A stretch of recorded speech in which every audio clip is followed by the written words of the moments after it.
Middle class family से ताल्लुक रखने वाली अर्पिता मुखर्जी इन दिनों चर्चा में हैं। उनके कोलकाता के 2 फ्लैट से 50 करोड़ से ज्यादा नकद मिल चुके हैं। इसके अलावा एड ने उसके घर से 5 किलो सोना भी जब्त किया है। एक समय एक्टिंग में हाथ आजमाने वाली अर्पिता मुखर्जी पश्चिम बंगाल के शिक्षा मंत्री रहे पार्थ चटर्जी की करीबी थीं। रिपोर्ट्स के मुताबिक उन्होंने ये संपत्ति शिक्षक भर्ती घोटाले से जुटाए थे। अर्पिता मुखर्जी के घर से एड को इतने कैश मिले कि उन्हें गिनने में कई दिन लगे। यह पहला मौका नहीं है जब सत्ता सरकार से जुड़ी पावरफुल महिलाओं के घर से अकूत संपत्ति मिली है। नेता से लेकर अफसर और उनकी करीबियों के घर से कई बार बड़े रकम बरामद हो चुके हैं। पूछताछ में अर्पिता ने बताया कि पार्थ चटर्जी उसके घर का इस्तेमाल मिनी बैंक की तरह करते थे। तमिलनाडु की मुख्यमंत्री रहीं जयललिता के घर 1997 में एक रेड में 29 किलो सोना, 800 किलो चांदी, 10,000 से अधिक साड़ियां, 91 कीमती घड़ियां और 750 जोड़ी जूते मिले थे। जयललिता पर आरोप थे कि उन्होंने ये संपत्ति बतौर मुख्यमंत्री 1991-96 के अपने पहले कार्यकाल में बनाई थी। तब रेड में मिली कुछ संपत्ति की कीमत 67 करोड़ आंकी गई थी। इसको लेकर जयललिता को जेल भी जाना पड़ा था। मिडिल क्लास फैमिली से ताल्लुक रखने वाली अर्पिता मुखर्जी इन दिनों चर्चा में हैं। उनके कोलकाता के 2 फ्लैट से 50 करोड़ से ज्यादा नकद मिल चुके हैं। इसके अलावा एड ने उसके घर से 5 किलो सोना भी जब्त किया है। एक समय एक्टिंग में हाथ आजमाने वाली अर्पिता मुखर्जी पश्चिम बंगाल के शिक्षा मंत्री रहे पार्थ चटर्जी की करीबी थीं।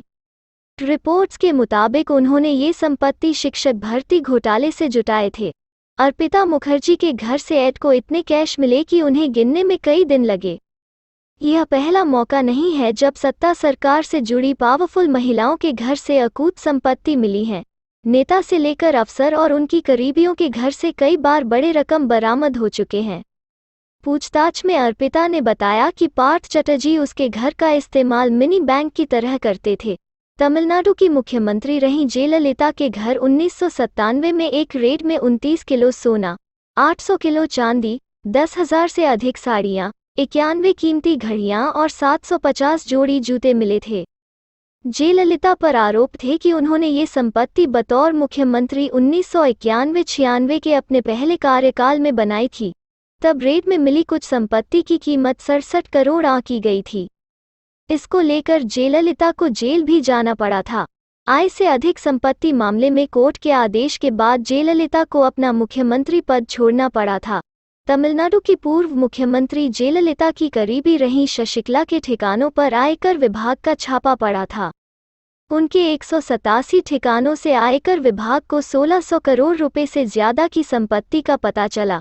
शशिकला इन संपत्तियों का कोई स्रोत नहीं बता पाईं, जिसके बाद पूरी संपत्ति को कुर्क कर लिया गया।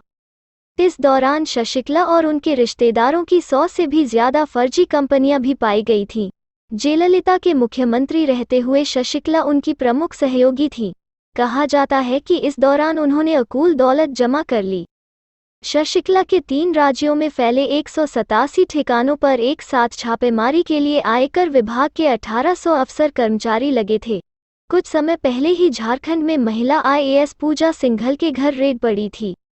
रेड में एड को उनके घर से 19 करोड़ रुपए कैश मिले। इसके अलावा दूसरी कई कीमती संपत्तियों के कागजात भी बरामद हुए थे, जिसके बाद पूजा सिंघल को सस्पेंड कर जेल भेज दिया गया। 2000 बैच की IAS ऑफिसर पूजा सिंघल ने सबसे कम उम्र में UPSC पास करने का रिकॉर्ड बनाया था, लेकिन नौकरी में आने के उन पर घोटाले के आरोप लगे। रिपोर्ट्स के मुताबिक ये संपत्ति उन्होंने खनन माफियाओं के साथ मिलकर बनाई थी।